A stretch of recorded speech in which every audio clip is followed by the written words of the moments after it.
Chapter 7, Combustion Air. Open up to page 81.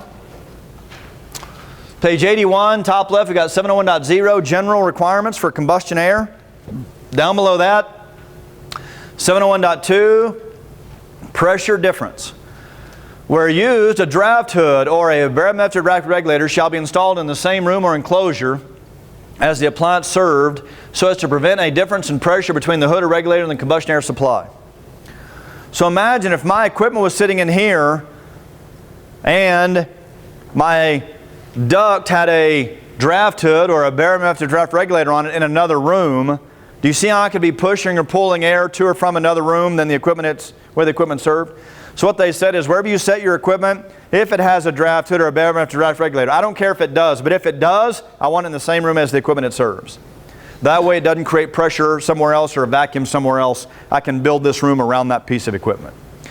Now, before we go any further, I'm going to check and make sure my numbers are still right in the new code. Okay, so we're going to go over here and pick on these guys. We're going to give these guys first three rows, row 1, row 2, row 3. We're going to call these guys 701.4, 701.5, and 701.6. Now listen, the whole reason I like to give these guys a name is because when you look at that guy, you can tell that guy is different than that guy. Right? Whatever the differences are, you can just tell they're different.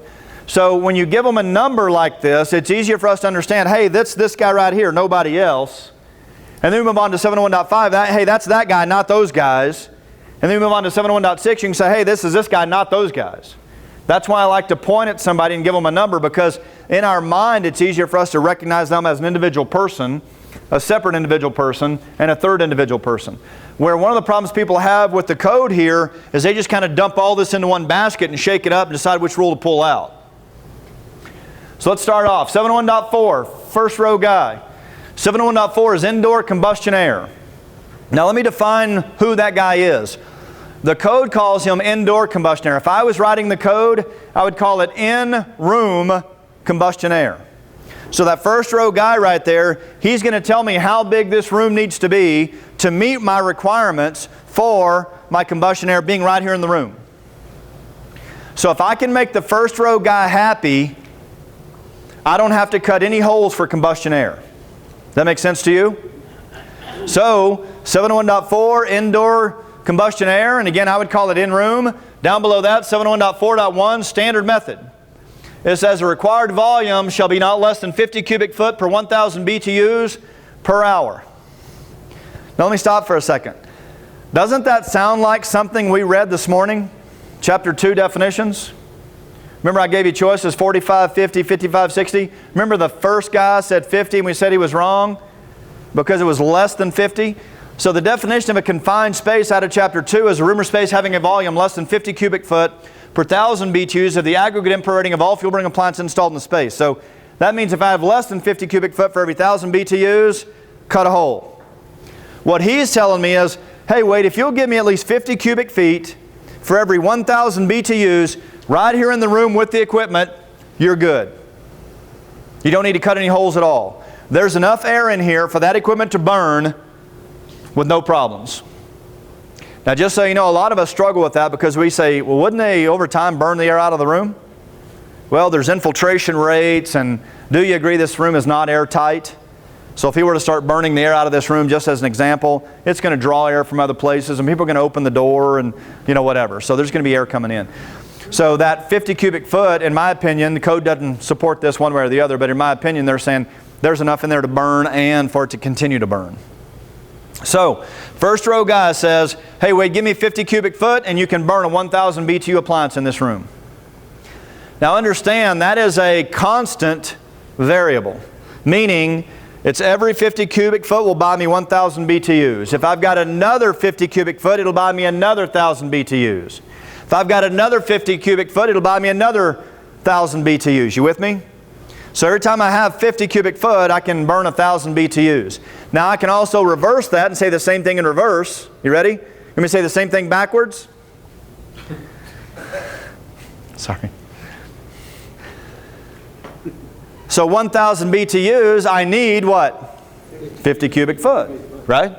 So 1,000 BTUs, I need 50 cubic foot. 2,000 BTUs, I need 50 cubic foot twice. 100 cubic feet, you with me? So you can work that either way.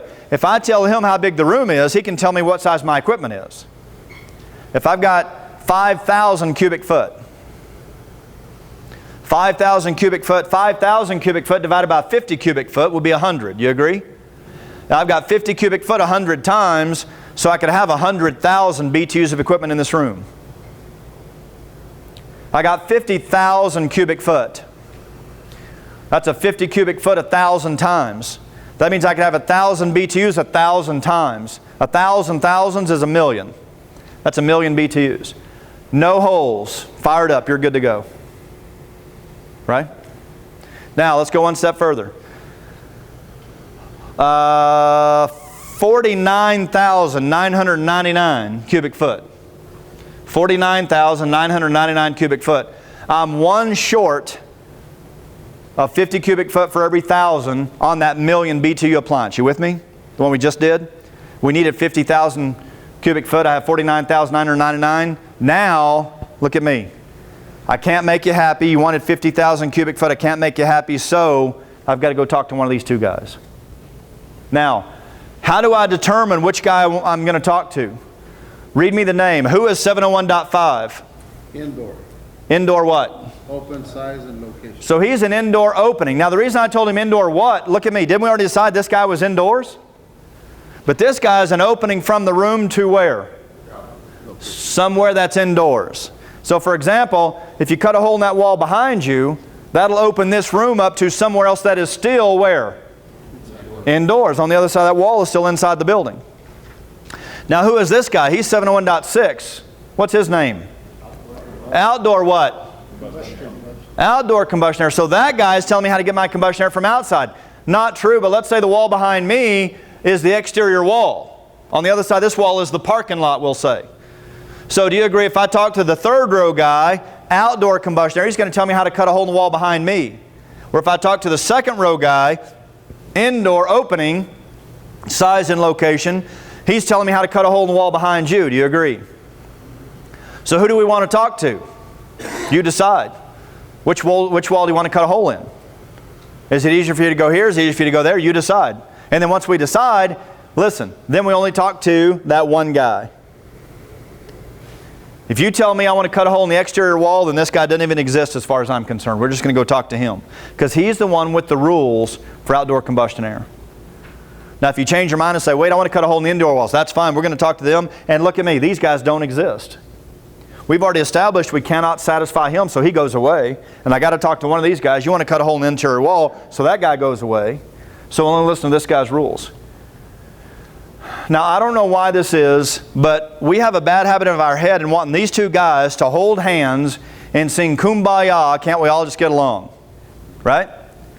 But we have to understand these are two completely different rules for two completely different applications. Right?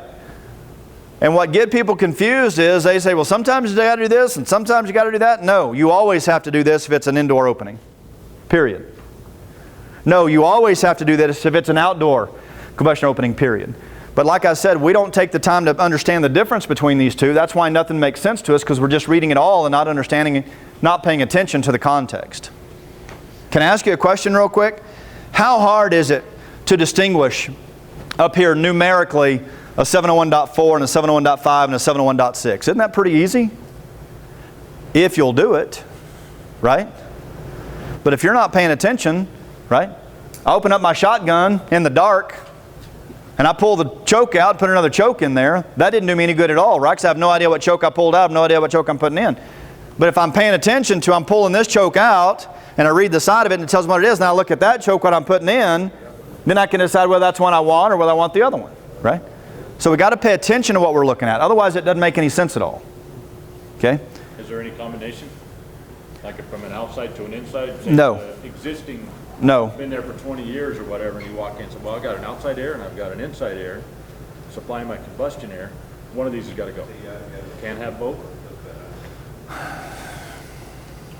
The outside air takes precedence over the inside air. I would think outside air is always better than inside air. There is I just had to think through the code for a second. There is an option for combining indoor and outdoor combustion air, but again, neither one of those guys are going to tell you the rule, right? So even though that may be possible, It is absolutely not possible in the context of what we're talking about now. Do you agree? Sure. We're only talking about 701.5, then we're only talking about 701.6. And then later, if they give us an option to combine, that would be a 701.7, we'll say, right? Yeah. If that were the case. The reason I had to stop for a minute is because there's no occasion ever where I can combine the first row guy with the second or third row guy. So that's why I had to wait to answer that. I had to kind of rewind my hard drive a little bit and see. So never can the room almost be big enough and you just give me a little bit to make up the difference. That's never an option. So if the first row guy, if I can't make him happy, whatever the second row guy says I had to cut it, I have to cut a hole of the entire volume of the equipment. So go back to the scenario I gave you. I needed 50,000 cubic foot. The room is 40,999 cubic foot. Man, it's almost there. But if I talk to the second row guy, whatever size duct he tells me to cut is based on the entire volume of the equipment, as if there was zero air in the room. You either made it or you didn't. There's no in between. As far as combining the air already in here with the air from outside, or the air already in here with the air from somewhere else inside the building. Okay? We either made it, the room's big enough, or it's not, and if it's not, all bets are off, go talk to somebody else. Would D-rate for altitude come into play there, or do you have to go by the original block rating? Say you lived at 5. Hold that thought if you would. So his question was, does the D rating come into play? Now I just want you to hold that thought. I want to read about 2 more paragraphs and then we'll talk again. Okay? Now real quick, for the purposes of the video, I just want to back up and some of you guys didn't catch his question. His question was, is there an option where I can combine outdoor combustion air and somewhere else inside the building to this room? That was his question. So there is a option for that in the code, combining space in multiple places. But my response to him was, not right now with what we're talking about, because 701.5 is only an indoor opening, 701.6 is only an outdoor opening.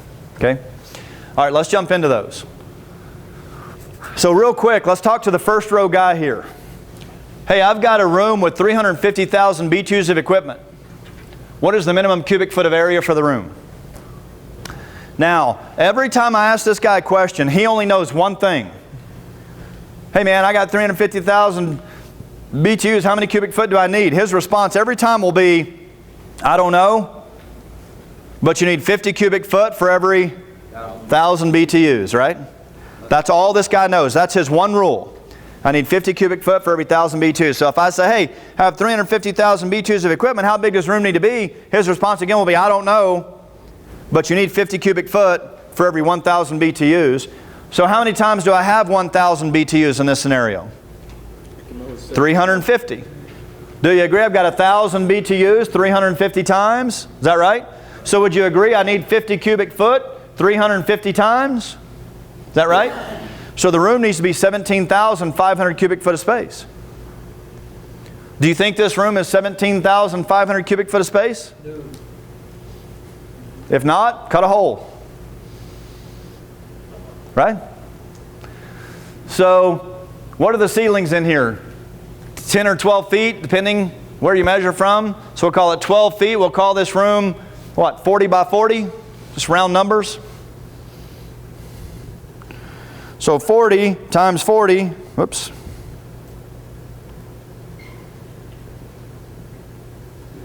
I got to remember how to use a calculator. Times 12-foot ceilings, this is 19,200 cubic foot. I just made up numbers here. So I need 17,500. I'm big enough, fired up. If this room were actually this size, 40 by 40 with 12-foot ceilings. Okay? I need 17,500. I've got 19,200. Fired up, we're good. With 350,000 BTUs. Taking into account human occupancy. Say again? Human occupancy, some stuff that needs oxygen also. No. The cubic foot volume of the room does not imply, so his question was, what about the occupancy or what about the equipment in the room? The cubic foot volume of the room does not consider any equipment in the room. So they don't say subtract for the size of the equipment or subtract for closets or whatever in there. They just say cubic foot, period. There's not a variable for that. Let me ask you the question differently. Hey guys, my room is 17,500 cubic foot. How many times do I have 50 cubic foot? 350. So do we agree I need 50 cubic foot for every 1,000? Is that right? We need 50 cubic foot per 1,000 BTUs. So if I've got 50 cubic foot 350 times, couldn't I have 1,000 BTUs 350 times? So I could have a 350,000 BTUs of equipment in there. So again, we can work that either way. Give me the size of the equipment, I'll tell you what size the room needs to be. Give me the size of the room, I'll tell you what size equipment you can put in there. Okay? And remember, if we made him happy, we're done. Don't talk to anybody else. If we didn't make him happy, then we can't satisfy him. We've got to go talk to second row or third row guys, 701.5 or 701.6. Okay? Let's go on. Top right, 701.5, middle right, indoor opening size and locations. This is size and the location of an opening from the mechanical room, which needs combustion air, to somewhere else that's inside the building. Yeah. Openings used to connect indoor spaces shall be sized and located in accordance with the following. Number 1, each opening shall have a free area of not less than 1 square inch per 1,000 BTUs of the total input rating of appliances in the space. Let's stop there. So that said I need 1 square inch for every 1,000 BTUs. Now I'm just going to make up a number. I've got 50,000 BTUs of equipment. 50,000 BTUs, I just made that up. If I need 1 square inch for every 1,000, what's the minimum square inch area for the combustion air duct? 50 square inches. I got a 50,000 BTU appliance. I need 1 square inch for every 1,000. I've got 1,000 BTUs 50 times, so I need 50 square inches. Now look up here. Let me show you something else. Which opening?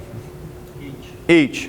Now, second row guy hasn't told me how many holes to cut in that wall back there, but he said, Wade, each of those holes better be at least 1 square inch per 1,000. So again, I just made up a number, 50,000 BTUs, I need a 50 square inch hole. However many he tells me to cut, they've both got to be, or however many he tells me, they've all got to be 50 square inches. Now let's keep reading. It says, but not less than 100 square inches. Now when I teach it this way, people get aggravated at me sometimes because they say, Wade, why did you say a 50 square inch duct when you knew a 50 square inch duct wouldn't work? Because these are two separate rules. Now look at me, guys. Which rule do I have to follow? Both. If they're both rules, I got to follow both rules. I can't drive over 75 miles an hour and I got to wear a seatbelt. Those are not individual rules of each other. I got to follow both rules. Is that right? So I've got to have at least 1 square inch for every 1,000, and I can never cut a hole less than 100 square inches.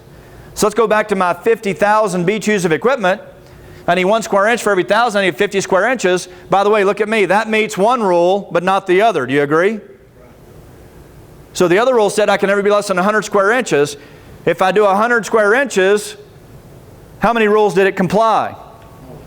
Both of them. This one said I need at least 50. Did I give you at least 50 with 100? And this one said never less than 100. Did I meet that rule also? So there's two ways to explain this. My favorite way to explain it is I got to follow both rules. That's the most important, I think the most clear way to communicate it. There's another way to communicate it in. I've got to follow the bigger rule. That make sense? 50 square inches or 100 square inches. 100 square inches is bigger. But the reason the bigger rule works is because it meets that rule and it meets the smaller rule. Now let me back up again. Look up here. I've got 350,000 BTUs of equipment. Second row guy cutting a hole, indoor opening, size and location. How big does that hole have to be now?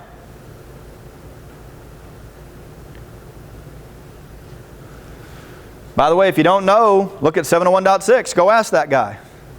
What does he say? 701.6.1 says what? I'm sorry, 701.5.1 says what? He's an indoor opening. 701.5.1 says what? Says 1 square inch for every 1,000 BTUs, but not less than 100 square inches. So which one's bigger, 350 or 100? 350. The 100 meets the 100 rule only. Do you agree? But I failed the other test. 350 square inches meets both rules. Do you agree? It met the 1 square inch per 1,000 and it met at least 100 square inches. So how big does that duct need to be? 350 square inches. Each. He's about to tell me to put 2 in there. That means each of them have to be 350 square inches, for example. You with me? Let's keep reading. It says, 1 opening shall commence within 12 inches of the top, and 1 opening shall commence within 12 inches of the bottom of the enclosure. He just now told me how many I needed. How many combustion air ducts do I have to have? Indoor, from the room to somewhere else indoors? 2. One has to be within how far of the top? 12. Another one has to be within how far of the bottom? 12. Now it says commencing. To commence, to start, or begin, that's all the same word. So you've got an illustration in your book. If you look at your illustration, where it says opening, you see that arrow there? Let's just imagine that arrow represents 12 inches. You with me? And then that hole the arrow is pointing at is a hole through that interior wall. Now, by the way, I don't know for sure whether the house continues to go this way or the house continues to go that way or both. So we're just going to use this example as there's another room over here. So we're opening from the room to somewhere else that is indoors. Does that make sense? Now that kind of makes sense to me because the roof keeps going, so that's probably indoors. Anyway, just using that as an example. Be sure we're all on the same page. So let's say this opening opens from this room to this room, both indoors, right indoors to the mechanical room. If that arrow represents 12 inches from the ceiling of the mechanical room, do you agree that opening commences within 12 inches of the top? Yes. So to commence, start, or begin means it started somewhere.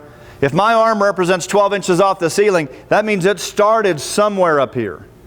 It didn't have to all be up there, but part of it had to be up there. This hole wouldn't work, would you agree, if this is 12 inches? Because none of this hole is within the upper 12. Make sense? It can all be up there. Watch. Part of it can be up there, some of it can be up there, but this won't work because now none of it's up there. That's all I mean with commencing. And that's just the upper. I need another rule, same rule in the bottom. Okay? Could the entire opening be right here? Sure. Could the opening be where it is? Sure, because it's splitting that arrow. But again, the opening could not be here because now it doesn't commence within that upper 12. No. Make sense? That's the upper. I need another one in the lower. Some people think it's all got to be up there. It doesn't. As long as some of it's up there, that's okay. Most inspectors want Say again? it. Most inspectors want it all. No, that's He said most inspectors want it all up there. My challenge to that, and again, we don't want to challenge. My challenge to that would be prove where the code says that. By the way, I can tell any inspector in the world that. Prove it. You're wrong. Prove it. By the way, you know why I can tell any inspector that anytime I want? Because I don't need to pass inspection.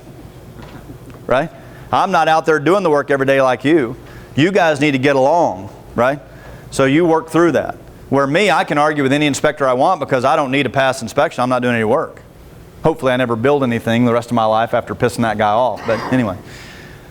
All right, so we're good here. One more sentence. It says the dimension of air opening shall not be less than 3 inches. Okay, now I'm confused because I got the never less than 100 square inches. I got the never less than 1 square inch per 1,000 BTUs. But now it says never less than 3 inches. What does that mean? You can't have a bunch of 3-inch holes. Sir? You can't have a bunch of 3-inch holes. Actually, I could have a bunch of 3-inch holes.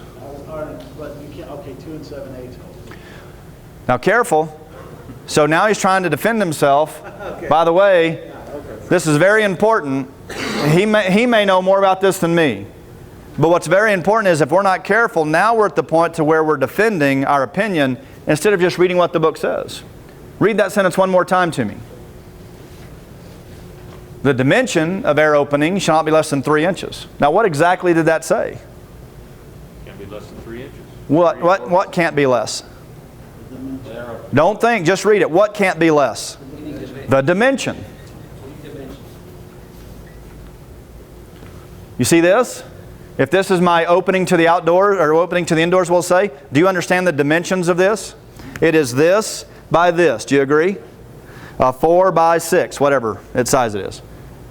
Do you agree the smallest dimension is 4? Do you agree the dimensions of air openings should not be less than 3 inches? Do you mean this would work, right? Assuming it's a big enough area? Because, let's just pick a number. Let's go back to 100 square inches for a minute. Would a 1 by 100 give you 100 square inches? Yes, it would. But it's not allowed because the dimension is less than 3 inches. Which dimension? Any dimension. Whether it's a 1 by 100 or 100 by 1, right? So a 2 by 50 will give you 100 square inches, not allowed because you have a dimension that's less than 3 inches. How about a 3 by 33 and a half? That'll give you 100.5 square inches. How about a 4 by 25? How about a 10 by 10, right? So that's what they're talking about when they say dimensions. The problem is we don't read it. The what? Dimension. That's all it said. So when you're looking at it, you're talking about the dimensions of the combustion air duct. So we think all different kinds of things. The size, the area, whatever. Now just again, not to pick on what he said you can't have a bunch of 3-inch holes. Code doesn't say that. Because technically if you've got a 3-inch hole, right? 3 by 3 or a 3-inch round, you're code compliant. You just need a bunch of them to give me that 100 square inches or 350 square inches or whatever we agreed with. Okay? Now, before we move on, 701.4, this guy wanted 50 cubic foot for every 1,000 BTUs, and if we could make him happy, stop reading. Don't talk to anybody else. Now, I don't think the writers of the code were smart enough to do this on purpose, but I like the fact that they put him first. Because if I'm reading through here and I read him first and I can make him happy, then I'm not distracted by second or third row guy. Make sense? 701.4, 701.5, I never got there because I made 701.4 happy. 701.5, 701.6 didn't matter. Make sense? Now watch me. When we move on to 701.5, first off, what do we know about this guy? He is a hole from this mechanical room to where physically? Indoors. So he's a hole from here to indoors. How many holes did he tell me I had to cut? 2. One has to be within how far the top? 12. One has to be within how far the bottom? 12. I can never have a dimension less than what in dimension? 100 square inches. So tell me what you just said. 100 square inches is what? Dimensions. How would you define 100 square inches? That's 100 square inches of what? Help him out. 100 square inches of what? Opening what? How do you define 100 square inches? That's area. Do you agree? Do you understand the difference in area and size? So a size is a 3. An area is 100 square inches. We haven't gotten there yet. So the dimension of the opening can never be less than what in dimension? 3. Now the area can never be less than how many square inches of area minimum? 100. And I need at least 1 square inch for every 1,000. And I got to meet all of those rules. Is that right? Now very important. Everybody look at me. Third row guy. What do we know about him? He's outdoor. He's outdoor combustion air. So he's going to teach me how to cut a hole in the wall behind me. Very important. What else do we know about outdoor combustion air guy? How do we know that? We haven't read that yet.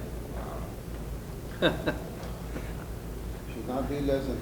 Now that's what I want us to know. Stop right now. What I want us to understand is I don't know anything about that guy right now.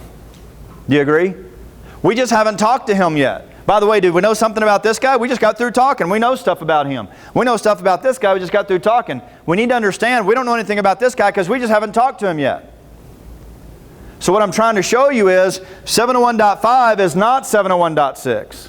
Make sense? Yes. Whatever he wants us to know, he's going to tell us. And he will. He just hasn't yet. Now I'm being real picky about this on purpose. Some of these rules are going to be the same. And some of them are going to be different. But we don't know anything about him yet. Would you agree? The only thing I know about third row guy is he's outdoor combustion air. Is that right? That's all I know about him. Now, let's talk to him a little bit. 701.6, outdoor combustion air. The last sentence in that paragraph says the dimension of air opening shall not be less than 3 inches. Well, did we already know that? No, we didn't. Careful. Now listen, I'm being a smart aleck on purpose. I said, did we already know the combustion air had to be at least 3 inches in dimension for outdoor combustion air? No, we did not know that. Listen, I'm being picky on purpose. Did we know that about second row guys, 701.5? Yes. We just now learned it about 701.6. Would you agree? Yes. Do you agree we still don't know anything else about 701.6 yet? Yes. I don't know how many, I don't know where, I don't know how big he wants his holes, right? The only thing I know about third row guys so far, just because it's all I've read, is I can't have a dimension less than 3. Now I asked you if you already knew that, and some of you said yes, and my argument was, no, we didn't know that about third row guy, we knew it about second row guy. And I told you I'm being picky on purpose, bear with me. I'm not trying to just argue for argue's sake. Everybody good? Yes. We only know that about third row guy because we just read it about him. Now let's keep going. By the way, that sentence says, outdoor combustion air shall be provided through openings to the outdoors in accordance with methods 70161 or 70162. There's 2 ways to get our outdoor combustion air. That's all that means. 70161, we're going to talk about that. 2 permanent openings. 2 permanent openings. One commencing with a 12 inch at the top and one commencing with a 12 inch bottom of the enclosure shall be provided. Now we just learned what you said we already knew. 2. Now we learned 2 openings for the outdoor combustion air guy. Is that right? Would you agree at this point we still only know 2 things about the outdoor combustion air guy? He wants 2 holes, and the dimension of those holes can never be less than 3 inches. Is that right? That's all we know about him. Let's keep reading. The opening shall communicate directly or by ducts with the outdoors or spaces that freely communicate with the outdoors as follows. Now before we go any further, just to clarify, we all know what the outdoors is, right? What is an example of a space that freely communicates with the outdoors that wouldn't just be the outdoors? What kind of space are they talking about here? Attic or under a house. Okay, careful. I agree with you, but you're missing a word. What kind of attic? Vented. Vented, yeah. Now look at me. The reason that's so important is look at me. If it was an unvented attic, wouldn't that be this guy? You with me? Because an unvented attic would be combining spaces inside the building again. Is that right? Right. But a vented attic, where does all of the air in a vented attic come from? Outside.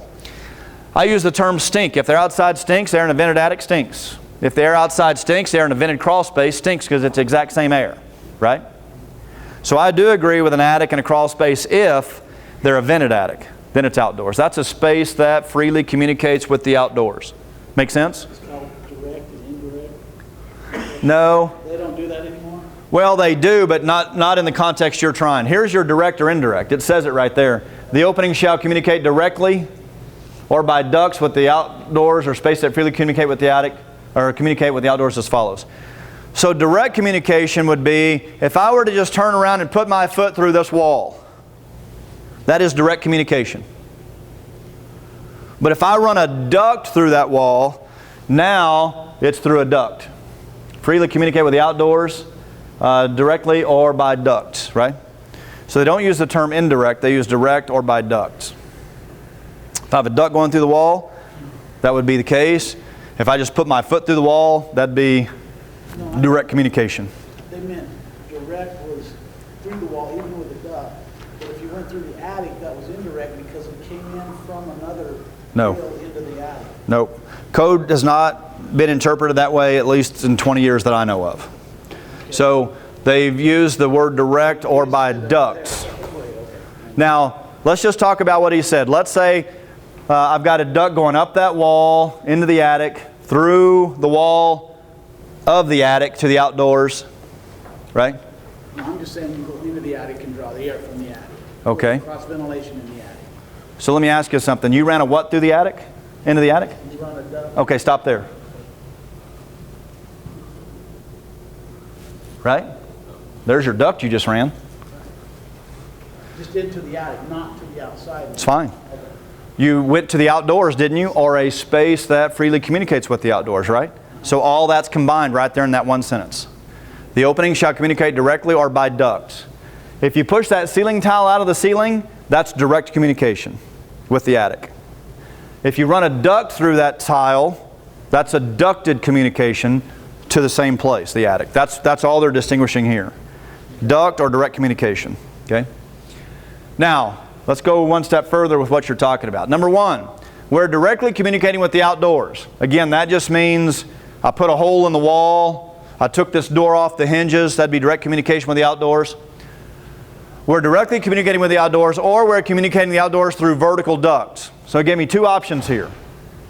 I can put my foot through the wall, or I can have a vertical duct running to the vented attic or all the way outside. Either one's the same as far as the code's concerned. You with me? This is number 1, 701.6.1. We're directly communicating with the outdoors, or we're communicating the outdoors through vertical ducts. Each opening shall have a free area of not less than 1 square inch per 4,000 BTUs of the total input rating of appliances in the enclosure. So now we take the total BTU rating divided by 4,000. That's how many square inches I need now. I'm just going to make up a number. I've got 800,000 BTUs. 1,000 BTUs 800 times.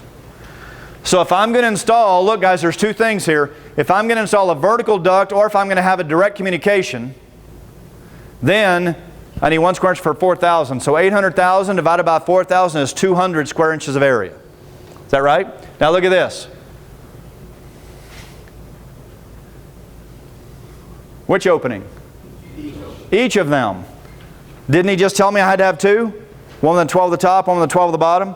So each of them have to be that big. So I just made up the number, 800,000 BTUs, divided by 2,000. That would be, 800,000 divided by 4,000 would be 200 square inches of area. So I need 200 square inches of area in the top, and I need another 200 square inches of area in the bottom. Here's where people often get in trouble. They'll cut it in half and put 100 in the top and 100 in the bottom. You can't do that. That's why it says each opening. I need 200 square inches in the top and another 200 square inches in the bottom, either by vertical ducts or direct communication. Right? Again, you push the ceiling tile out, that's direct communication. You run a duct through the ceiling tile, that's a duct. Vertical duct. You with me? Yes. Let's pick up one more. Number 2. We're communicating the outdoors through what ducts? Horizontal ducts. So now I'm going to run a horizontal duct through this exterior wall. It says each opening shall have a free area of not less than 1 square inch per 2,000 BTUs of the total input rating of appliances in the enclosure. So let's take that same 800,000 BTUs in here. I want to run a horizontal combustion air duct to the outdoors, or spaces that freely communicate with the outdoors. 800,000 divided by 2,000, I need 400 square inches of area each. Is that right? Give me 400 square inches of hole in the top, 400 square inches of hole in the bottom through a horizontal duct to the outdoors. Right? Now, let's go back to your question. What did you ask earlier? What about the D rating of the appliance? Now read that for me one more time, the last 2 lines. It says the total what? You can read it in your book, it's closer. The total input rating of the appliance, right?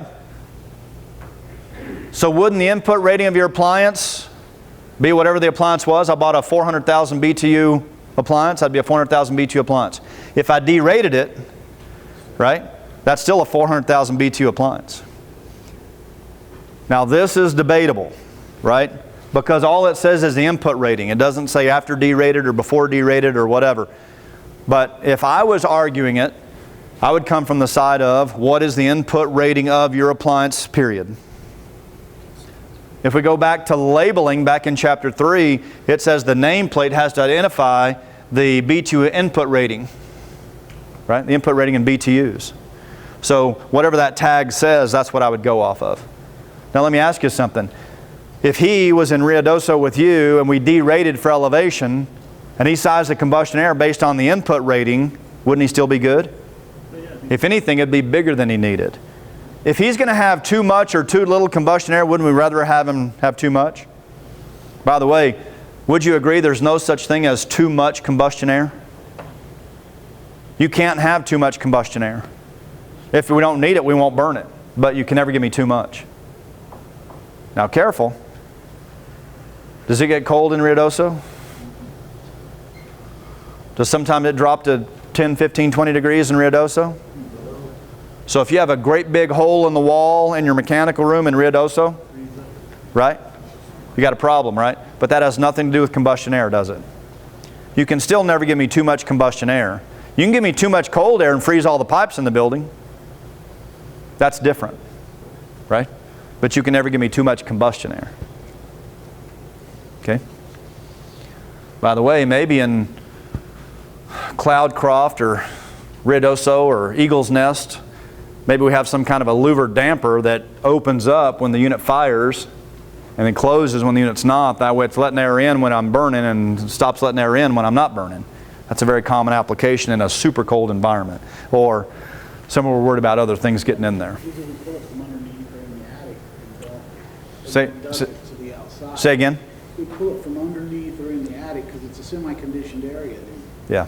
So you don't get that cold of air coming in. So he said we're going from either under the building, which is semi-conditioned, and to the attic, which is semi-conditioned. I agree. If the weather outside is 15 degrees, what do you think the weather in my house is like? Is it 15 degrees in my house or not? No, not if I'm there. That'd be nice and toasty warm in there, right? So that heat rising and between the insulated earth and that heated structure. That's going to heat that area. So that's a way to avoid the cold air, but still that has nothing to do with combustion air, does it? That'd be a good idea to not freeze your pipes, but has nothing to do with combustion air. Because combustion air says in Antarctica you could cut a hole in the wall to let air in to burn that fuel in that appliance. That's all the combustion air is for. Remember, Chapter 2 definitions, combustion air is air for fuel combustion. Draft to dilution, ventilation of equipment enclosure. We don't care what other problems we create, I want combustion air.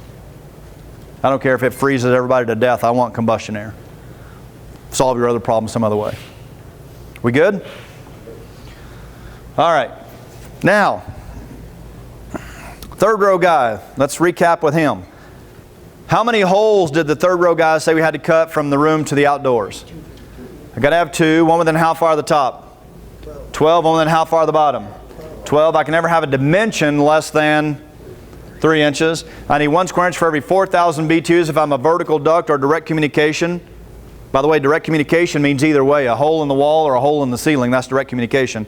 Or if I want to run a horizontal duct, I need 1 square inch for every 2,000 BTUs. Okay? Now I got one more question for you. I'm going to run this horizontal duct to the outdoors. Do we agree I need 1 square inch for every 2,000 BTUs? You with me? I've got 8,000 BTUs of appliance. 8,000 BTU appliance. So 8,000 BTUs of equipment divided by 2,000 would be what? 4 square inches of area. So a 2 by 2 would give me 4 square inches of area. Do you agree? Yes. That's correct. Will a 2 by 2 combustion air duct work? No. Why not? It's less than 3. Less than 3 in dimension, right? So 3 by 3. You okay with that? By the way, a 3 inch, by the way, that's 9 square inches. Everybody okay with that? Too big. Why not? It's got to be 100 square inches. That's not true. Third row guy never told me that. Do you see why now I was being so picky between second and third row guy? Hey, did you tell me you had to be at least 100 square inches? Yes, but you never told me that. You see how some of these rules are the same and some of them are different? And if we're not paying attention to who we're talking to, we just kind of start encompassing all the rules. By the way, I will agree, almost everything else was the same. I need 2 openings, 12 at the top, 12 at the bottom, never less than 3 inches least dimension, right? But that's really where they stopped.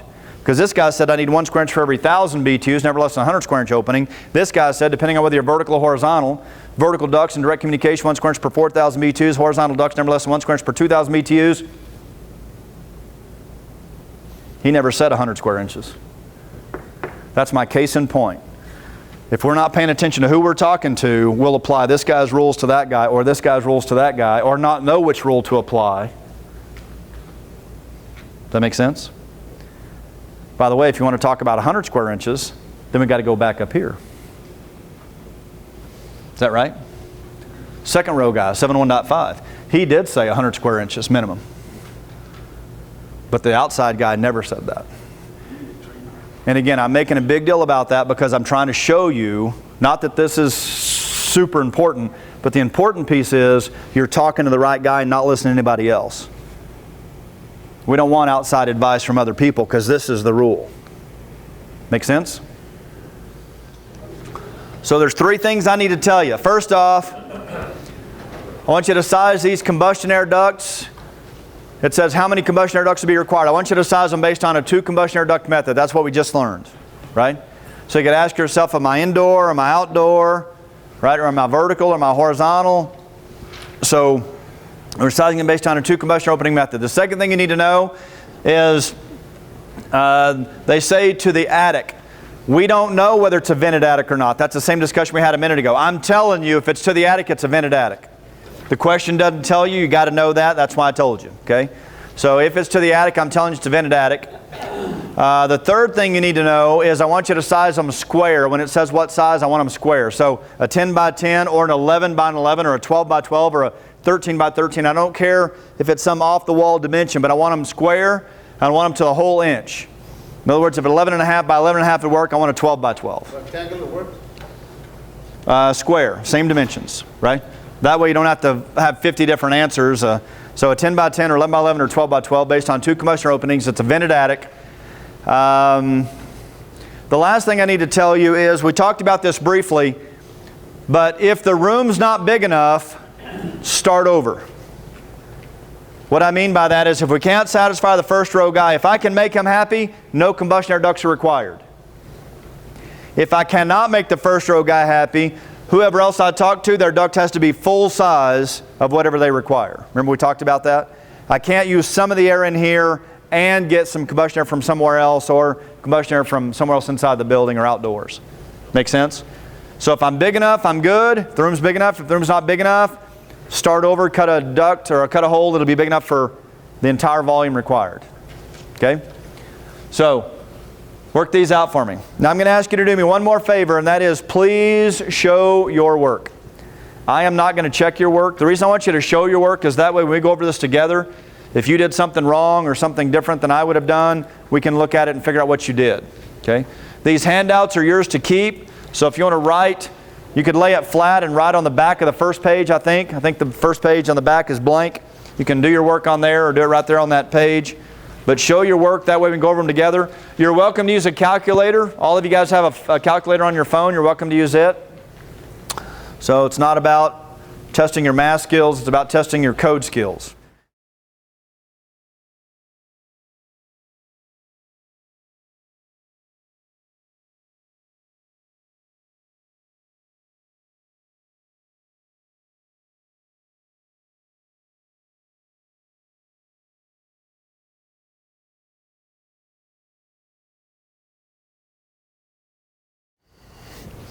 All right, guys, let's walk through these. At this point, you should either be done or you're as done as you're going to get. One or the other. So no sense in waiting any longer at this point. So, number one, let's walk through these one at a time. Number one, a building has a mechanical room with 4 boilers. Half the boilers are 250,000 B2s each. The other half are 600,000 B2s each. If the room is 300 by 150 by 10, what size vertical duct will be required from the attic? So, in my mind, I've got to see if this guy's happy or not. If he's happy, we're done. Agreed? Yep. If the room's big enough. So let's find out. By the way, I look at him and I say, hey, 250 plus 250 plus 600 plus 600, 1,700,000 B2s. How big does room need to be? His response is, I don't know. What's the one thing I told you he knows? I need 50 cubic foot for 1,000 BTUs. Is that right? So what I got to do is figure out how many BTUs we have, and do we have 50 cubic foot for every 1,000? So that's the first step. So we can't answer it based on 1,700,000 BTUs, right? We got to go from there. So 250 plus 250 plus 600 plus 600,000 BTUs is 1,700,000 BTUs. The room itself is 300 by 150 by 10, so I've got 450,000 cubic foot of space. That still doesn't answer the question though. So the question is, do I have 50 cubic foot for every 1,000? So do you agree this is how many BTUs I have, right? So if I take that and divide it by 1,000, now stop. Why do we do this? Don't do it unless you know why you're doing it. So why do I divide by 1,000? He said, wait, I need 50 cubic foot for every 1,000. So if I figure out how many thousands I have, do you agree that's how many times I need 50 cubic foot? So 1,700,000 BTUs divided by 1,000 tells me I've got 1,000 BTUs 1,700 times. If I've got 1,000 BTUs 1,700 times, then I need 50 cubic foot 1,700 times. Is that right? Yep. So 1,700 times 50 is 85,000 cubic foot of space. That's how big I need. Now the room itself was 300 by 150 by 10. That's 450,000 cubic foot. Fired up, we're good. You can put almost 5 times that much equipment in there and you'll still be okay, right?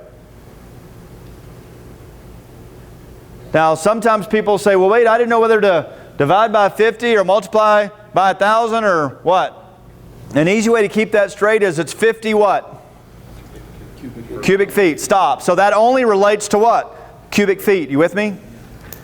Per 1,000 what? BTUs. So the BTUs relate to BTUs, right? You can't divide apples by oranges. You can only divide apples by apples. Make sense? So I can only divide my BTUs by BTUs. Now again, if we went backwards, I've got a room with 450,000 cubic foot of space. How many BTUs could it hold? Well, then I would take the 450,000 what? Cubic feet. So I'd have to divide it by what? Cubic feet, right? I wouldn't divide it by 1,000 BTUs, I'd divide it by 50 cubic foot. Is that right? Because you can only divide cubic feet by cubic feet. Then, once I figured out how many times I had 50 cubic foot, then that's how many times I could have 1,000 BTUs. Make sense? So, we could work that either way. So the answer to number 1 is no combustion air required. I need 85,000 cubic foot. The room already has 450,000 cubic foot. Fired up, you're good to go. Now, some of you took 1,700,000 BTUs and divided by 4,000. First off, if you did that, you were wrong because no combustion air was required. But I'll work the math out for you. 1,700,000 BTUs divided by 4,000 is 425 square inches of area. The square root of that is a 20.61 by 20.61, so it'll be a 21 by 21 if you sized it out. Now, just so you know, you can't say, oh, 21 by 21, okay, then I got that right. No, you got it wrong because it wasn't needed at all. Now remember what I told you. You cannot have too much combustion air, but you just spent a bunch of money on that job you didn't need to spend. Okay? So the math would have been a 21 by 21 if it was needed, but since the room was big enough, we didn't need it at all. Any questions? All right. Number 2, a confined boiler room. Stop. If you're paying attention, that tells you whether you need combustion air or not right there. Do you agree? A confined space, remember, was a space having less than 50 cubic foot per 1,000 B2s of the aggregate input radium of appliances, right? So those first 3 words right there tell me, hey, it's a confined space, I need combustion air. We're going to work it the long way out, but that answers the first part of that question to begin with. Confined boiler room with 3 750,000 B2 boilers is equipped with vertical ducts into the attic. What is the minimum size of the vertical duct if the room is 250 by 50 by 8, and how many vertical ducts are required? I told you we're sizing it based on 2, but we've got to do the same thing we did in question number 1 and answer our first question, do I even need combustion air, right? So we got to go through all those steps again. 750,000 BTUs times 3 is 2,250,000 BTUs total. I don't know how many cubic foot I need for 2,250,000 BTUs. I know how many cubic foot I need for 1,000 BTUs. So if I take my total BTUs divided by 1,000, that'll tell me how many times I have 1,000 BTUs. I got 1,000 BTUs 2,250 times. So I need 50 cubic foot 2,250 times. So I need 112,500 cubic foot of space. Everybody with me so far? Now, the room itself is 250 by 50 by 8, so that's 100,000 cubic foot of space. Do we agree the room is not big enough? Start over. I had to answer that question. Once I figured out the room is not big enough, now I start over. So if the room's not big enough, then I got to have combustion air. Do you agree? So let's go back to our BTUs and we divide it by what? 4,000. Why? Because it's a vertical duct, right? To where? The attic, and I told you that was a vented attic. That would be the outside, or spaces that freely communicate with the outside. So 2,250,000 divided by 4,000 is 562.5 square inches of area. That's a 24 by 24.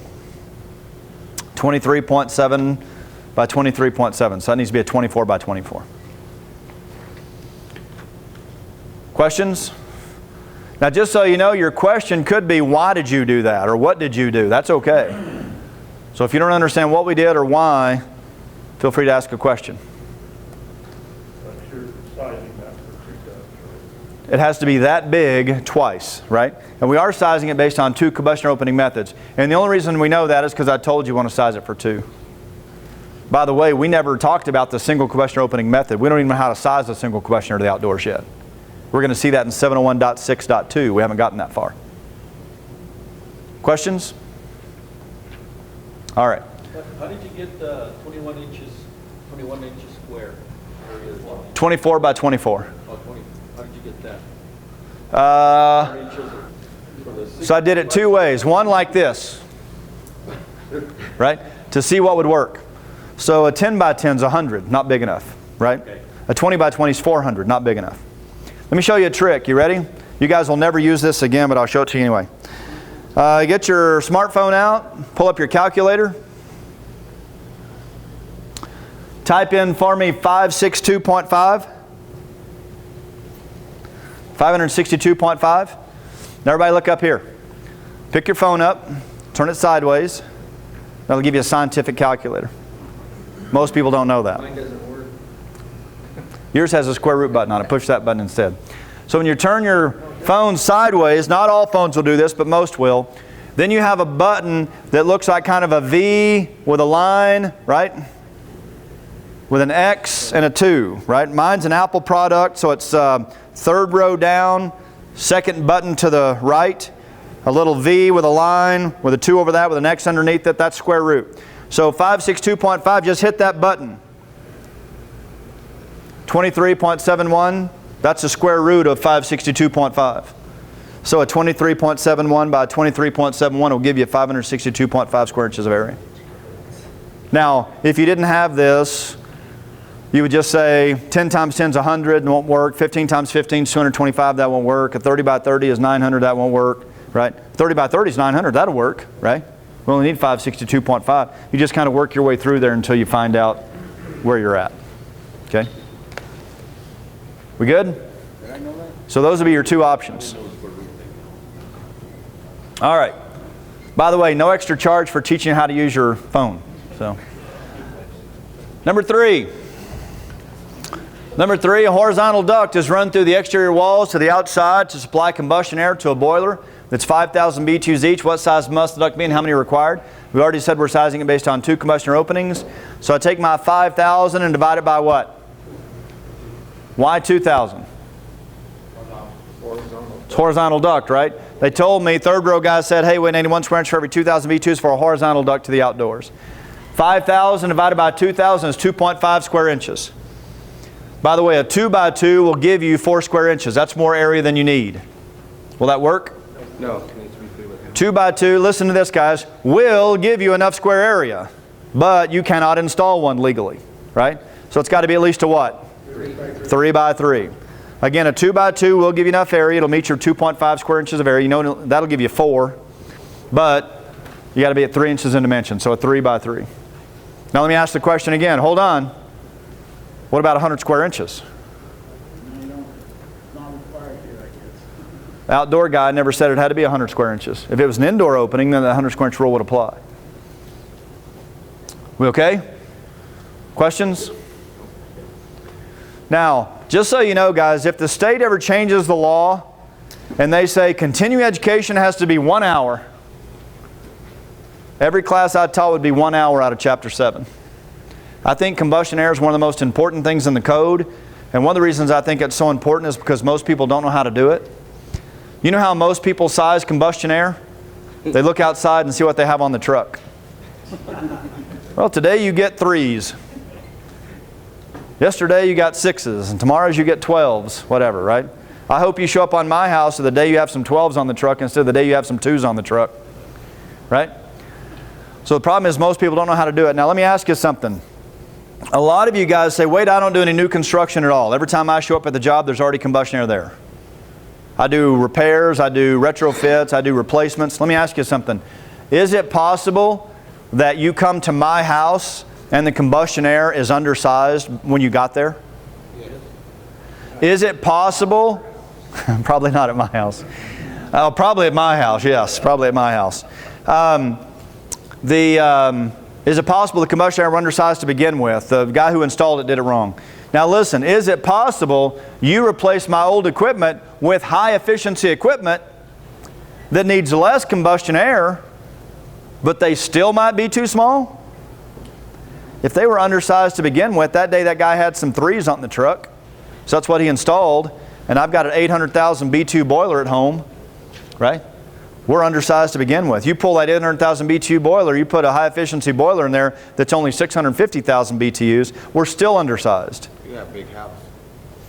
Well, radiant heat, and I got a dual bladder boiler, one for radiant heat, the other one for the house. It's not that big, but anyway.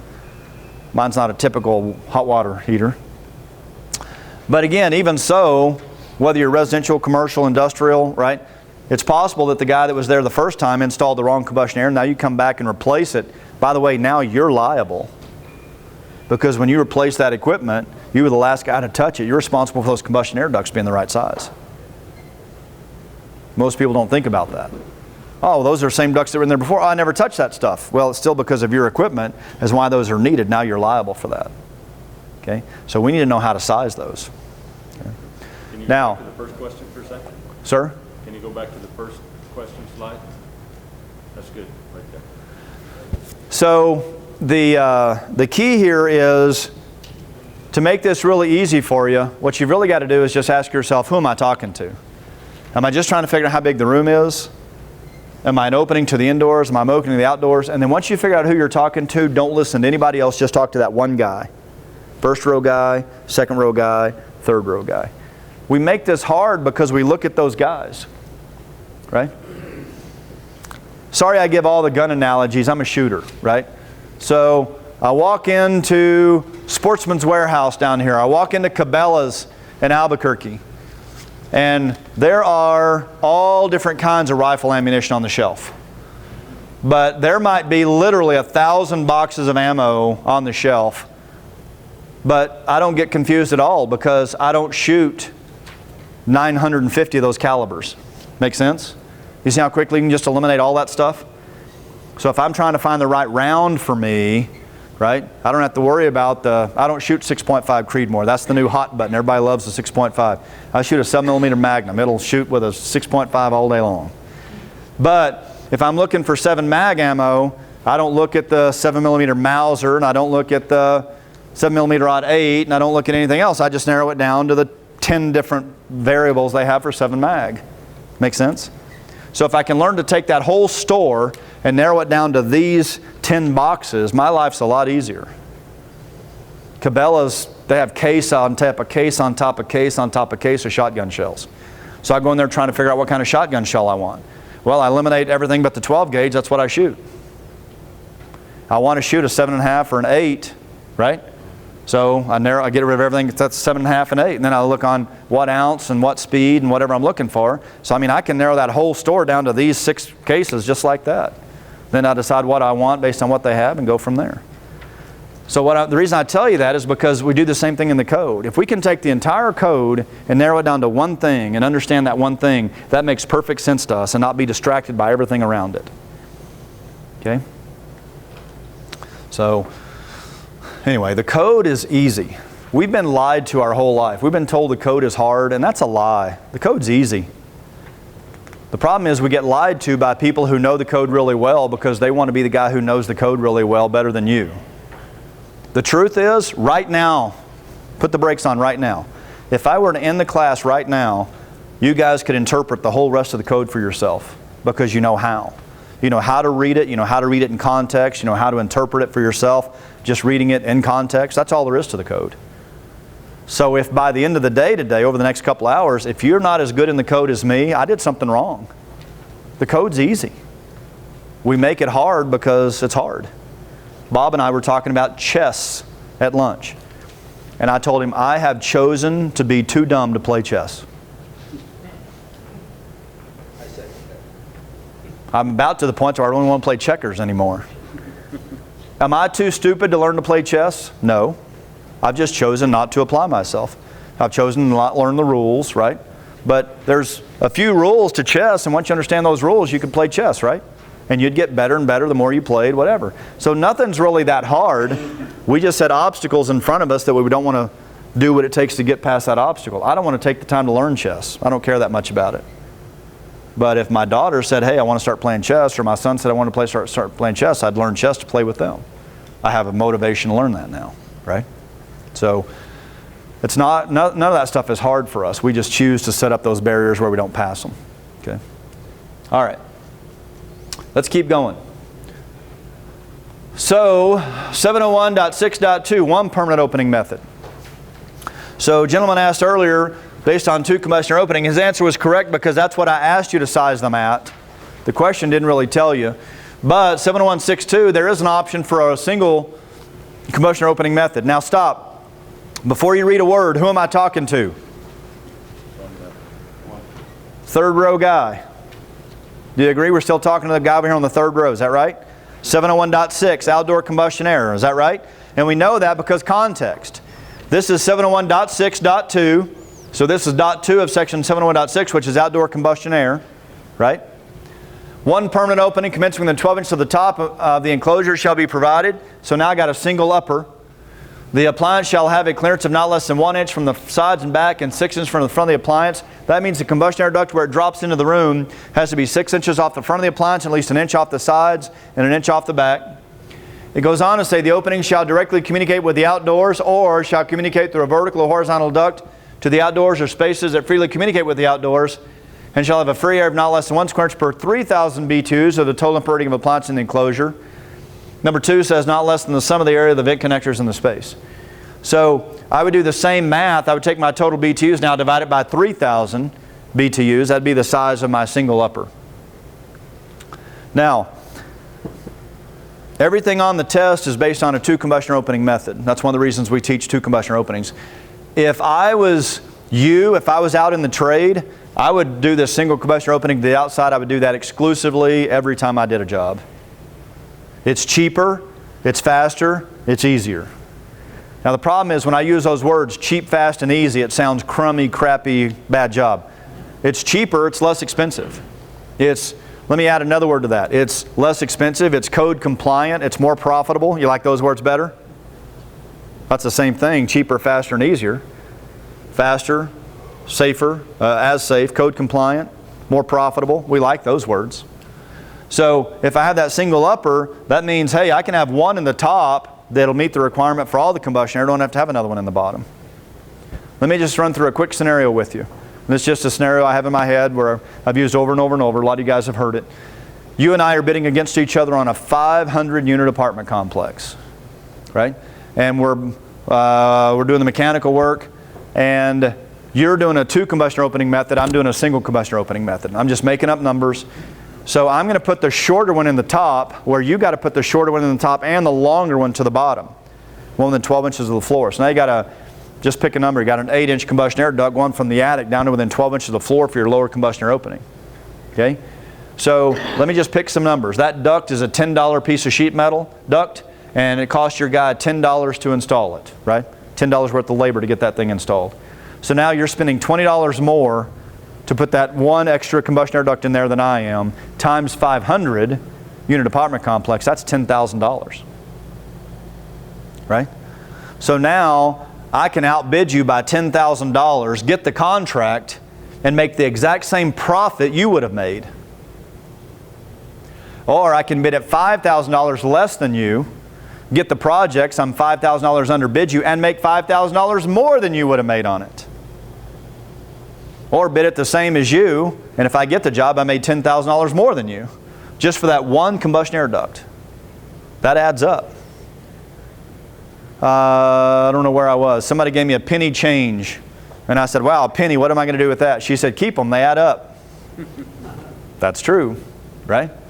So sometimes we forget about the pennies of life, right? So we just worry about the dollars, and we waste the pennies, and then we end up spending more in pennies than we made in dollars. But just be aware of that. Now some of you sitting there go, oh wait, I don't do apartment complexes. You just missed the whole point. If you do residential, are you going to at some point do your 500th house? Right? If you do whatever you do commercial, industrial, aren't you at some point going to do your 500th warehouse or 500th whatever it is, right?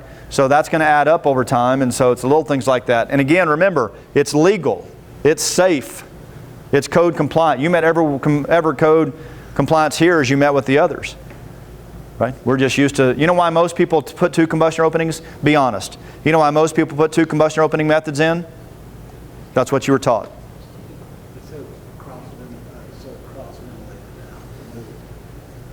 That was the old, in the 70s, that's what. By the way, in the 70s, you couldn't have a single combustion opening method. It was a violation of code. 1997 was the first time we saw that in the mechanical code. So prior to that, it would have been a failure to comply with code. But this guy's talking about the 70s. By the way, that's when I was born, in the 70s. 70, actually. But the whole point I'm trying to make here is he does that, and we're not picking on him. He's just like me. We do that because that's what we've always done. And we don't know any different. We just do it because that's what we do. Again, here's an opportunity for us to learn something different. That is legal, that is safe, that is code compliant. Where actually now we can make some money off of these continuing education classes instead of just coming to get our certificate. We can actually learn something that we can make money on going forward.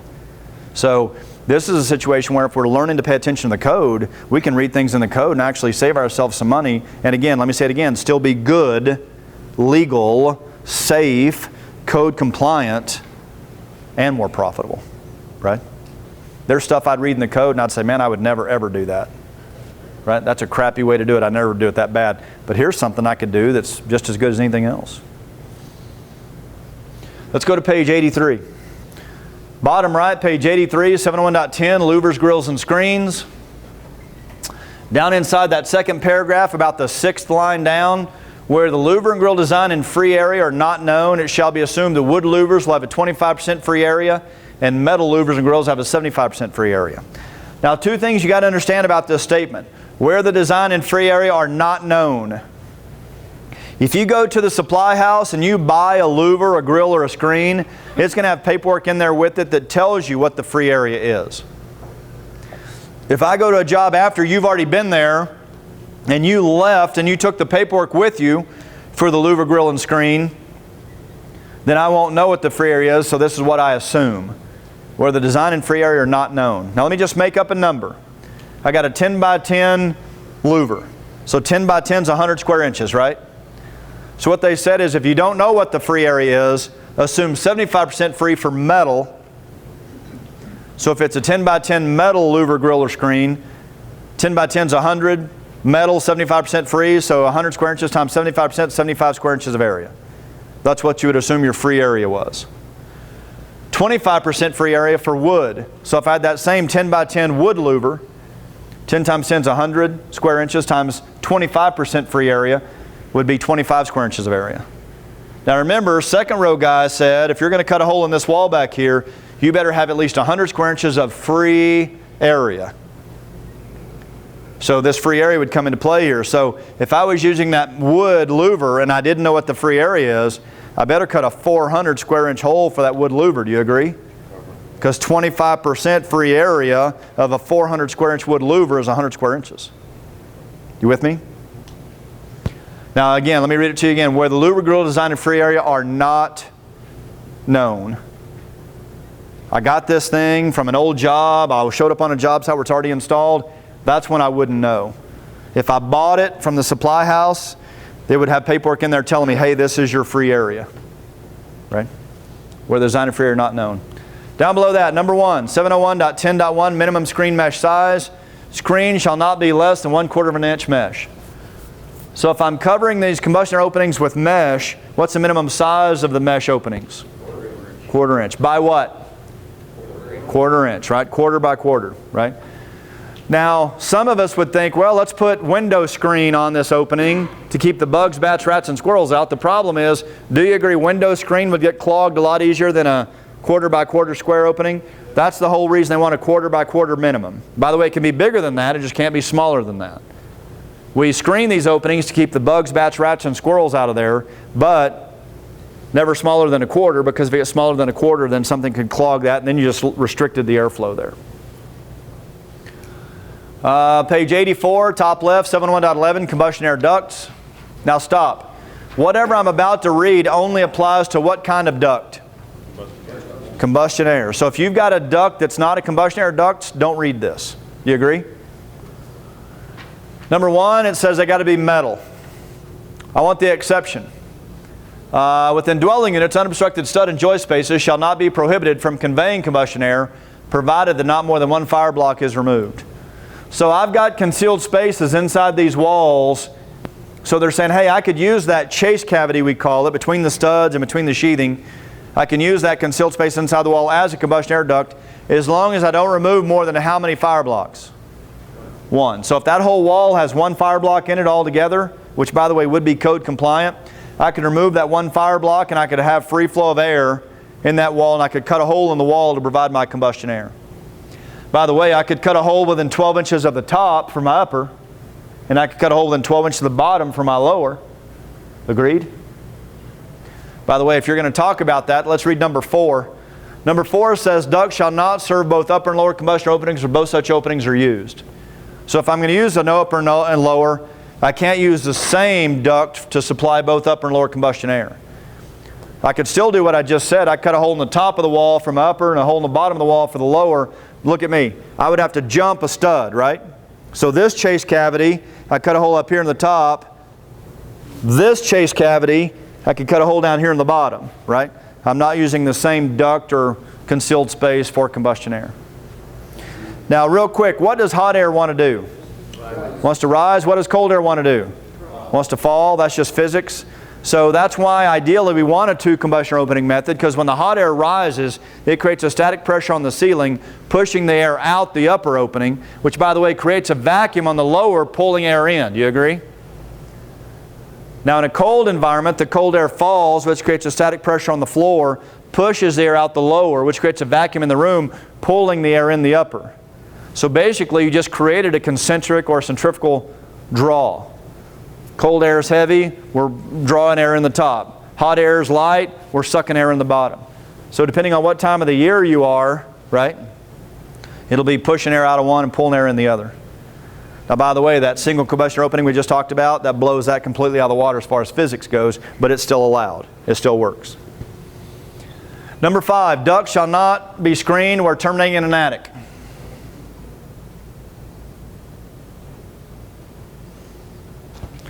The only thing changed about that is combustion air. They used to say combustion air duct shall not be screened where it terminates in an attic. And then the last word, space, that wasn't in the old code. Other than that, it's exactly the same thing, word for word, never screening combustion air duct. Right? Now hold on, they just told me to use 1/4 inch by 1/4 inch mesh. That's right, but not to screen the duct. And which duct specifically is this? It's combustion air duct that terminates where?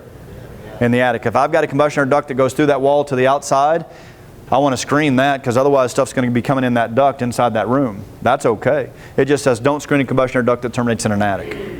Okay? I'm just making up examples. A guy comes in behind me, blows insulation, buries the combustion air duct. Now I have no combustion air, right? That's why I wouldn't want to screen it.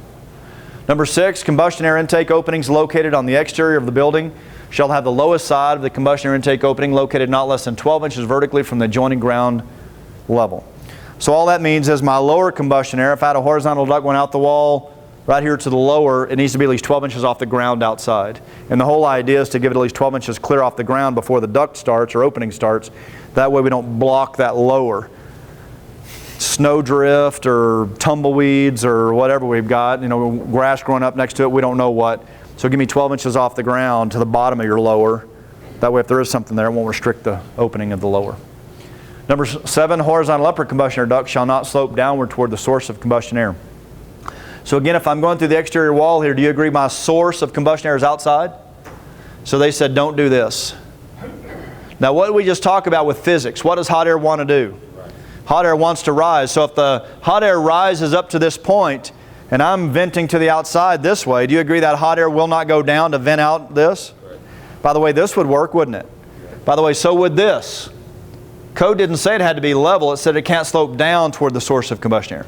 Level's okay, or this is okay, because out of hot air, do you agree it's still going to continue to rise out of here? That's okay. And by the way, you notice they talked about the upper only. Down below that, 701.12, dampers prohibited. Second sentence, manually operated dampers shall not be installed in combustion air openings. Now, I've read this 1,000 times over the years, and every time I read it, I always ask myself, who's stupid enough to close a manual damper on a combustion air duct? By the way, those people are out there. Who's stupid enough to close a manual damper on a combustion air duct? Homeowners. That's the most common answer I get, homeowners. Now, I would argue with you one thing, and I would argue with you, homeowners are not stupid. You want to call them stupid, but they're really not stupid. Do you agree some homeowners are brain surgeons? And some homeowners are rocket scientists. And some homeowners are whatever, right? So homeowners aren't stupid. But the better word to apply here is homeowners are ignorant. Do you understand the difference in stupid and ignorant? Stupid is stupid, right? The good news about stupid people is it doesn't bother them to be stupid because they're too stupid to know, right? Ignorant means unlearned, right? So, would you agree if I told you there was a time in my life where I did not know how to tie shoes? Am I stupid? No. I just hadn't been taught how to tie shoes yet. I wasn't stupid, but I was ignorant. Do you agree? I just hadn't learned or hadn't been taught. And then somebody taught me how to tie shoes, and now I can tie shoes in the dark without even looking. I don't have to say the bunny goes around the tree and pokes his head through the hole, right? I don't have to go through that whole deal again. I've done it enough times where I just remember. So again, before I could tie shoes, I wasn't stupid. I was just ignorant, hadn't been taught yet. Homeowners aren't stupid, they're just ignorant. They don't understand the purpose of the combustion air duct. So the problem is, when you don't understand the purpose of something, then it's easy for you to make it go away and not realize there was a value to it to begin with. Okay? I've seen pillows and teddy bears and bat insulation crammed up in combustion air ducts, right? That's a homeowner not knowing what they're doing or whatever, right? That's where the code comes in. Sir? That's where the code comes in. That's where the code comes in, right? Now the code doesn't say you can't put teddy bears in there, does it? We're hoping you guys are smart enough to not put teddy bears in there when you're done, but you restrict the flow of air, right? So you lost your combustion air, right? That's why they need to be that size. By the way, when's the last time you checked a combustion air duct when you did a replacement to see if the combustion air ducts were clear? Never. Now just so you know, that would be arguable on who's liable for that. If you replaced my furnace and you didn't check my combustion air ducts to see if they had teddy bears or bad insulation or whatever in there, it'd be arguable who's responsible for that. But again, couldn't that be something you just peek at real quick and you're good to go? But again, we just don't think about stuff like that. I know customers put trash in there so that they feel the heat. Yeah. I think that helps. Yeah, I see it often the opposite way. They don't want to feel the cold. It's cold in the garage, and so people go in the garage and they go, man, no wonder the stupid AC guy has an air duct that blows cold air in the garage, but only in the winter. Okay, let's review the statement you just said. The stupid AC guy has a AC duct in the garage and only blows cold air in the winter. You mean when the cooler's not running, right? But we don't think that far through. We just feel cold air as the homeowner. We cram something in there because the garage is freezing, right? Man, I'm pretty smart. I just clogged up that hole where all that cold air was coming in. And I don't realize that was for combustion air. Even worse, last thing we'll talk about when we move on, even worse, I feel that cold air so I clog it up when the heating equipment's working the hardest. Do you agree? Doesn't your water heater have to work harder in the winter to make hot water? Right? Doesn't your furnace have to run in the winter to make your house warm? Right? So the time you need that combustion air the most, that's when you clog that thing up to keep the cold air from coming in.